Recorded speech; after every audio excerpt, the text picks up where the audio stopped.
Hey there and welcome back to Hold and Modify. It is Q, your host of YouTube's most poorly produced, underproduced channel. What you're seeing on the screen right now is a flyover of Morro Bay in Vista Pro on the Amiga. This is a 30-year-old landscape software. I've been showing this recently in videos. And what I wanted to do in this video was show how we can combine this output with our LightWave 3D program to make an animation that might otherwise be rather difficult to do using either program on its own. So if you want to stick around, we're going to see how we can merge these two old Amiga programs, Vista Pro and LightWave, and create something new. This computer will rule the world.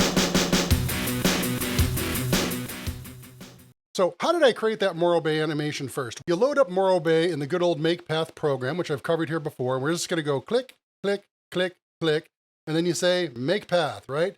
And you can go in here and you can preview it and you can see yourself flying around on your path there. Go ahead, export this path, and then you bring it into Vista Pro. And as you can see here in Vista Pro, we now have that same terrain loaded. We then go up to our script and we execute it, and that'll create that animation so that we can fly over this amazing Morro Bay landscape. There you go, there she is. I did turn the trees off for this example so you can see it more quickly, but that is the gist, right? You render out those frames from Vista Pro, and you're going to take these now, where? Yep, into LightWave. So here we are in LightWave with the scene. The first thing we need to do is load those rendered frames from Vista Pro, and that's what I've done here, the M-Bay sequence. Now, if you want to see these, you're going to come over here, go to Layout View, and you're going to say Background Image. That way, when we come over to Layout, as you can see, basically two-color shaded preview of the background image sequence. And sure enough, if you scrub here on Layout, can you guys see that there? I know it's really difficult, but this is what we had to deal with. When you're using a 30-year-old computer graphics software, guys, this is what it is. You can even make a preview to try and give yourself an idea of what it's doing. And as you can see, yeah, it's a lot of noise. I know it looks like this in itself is almost art, isn't it? It's kind of pointillized art here. But yeah, you could go through and make that whole preview, and then if you go ahead and hit play, you'll see it kind of moving there. It's really rough, guys, but that's what you have to work with. You can just make out the peak of the mountain there in Morro Bay, can't you? I hope you can. So one of the fun things I wanted to do, I thought, would be to take something from my world of Tron. I've done so many animations with Tron. Examples I'm showing on the screen right now, my Solar Sailor and Sark's Carrier. This was always fun. And actually, if you look in the background there, you can see me trying to do a rudimentary landscape, you know, in that Tron fashion, all within LightWave. So I thought, yeah, let's combine those two worlds. And I thought what would be a fun one to do would be, let's bring in my recognizer because it's kind of an iconic Tron villain item and it kind of lends itself to this shot. And the idea here was just to have it kind of come down here in front of the camera and just slowly move forward. Now, the neat thing about this is because that entire background landscape has been generated in Vista Pro, I don't have to worry about any of that. If we go to the side view here, you can see how simple this is, guys, how truly simple this is. Look at this. There's the camera, and the camera doesn't really do anything. I just have it doing a real kind of simulated move up there. I'm loosely simulating what the camera was doing over the frames in Vista Pro, but it's not that important. And as you can see there, here's our recognizer. Look how simple that motion is. Look at that. In fact, we'll just do a quick preview here in bounding box mode to give you an example. It's a real simple, it comes down in front of camera and then slowly works its way away from us. There it is.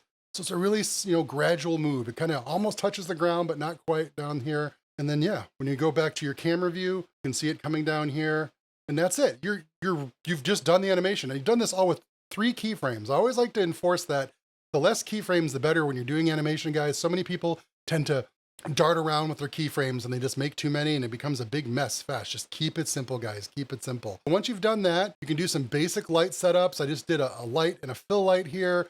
Your camera, turned on some anti-aliasing. We've of course got our beautiful Ham 8 here that we'll do. Press the old F9 button. And there you go. You've got your recognizer flying over Morro Bay. Got the palm trees down there looking pretty cool.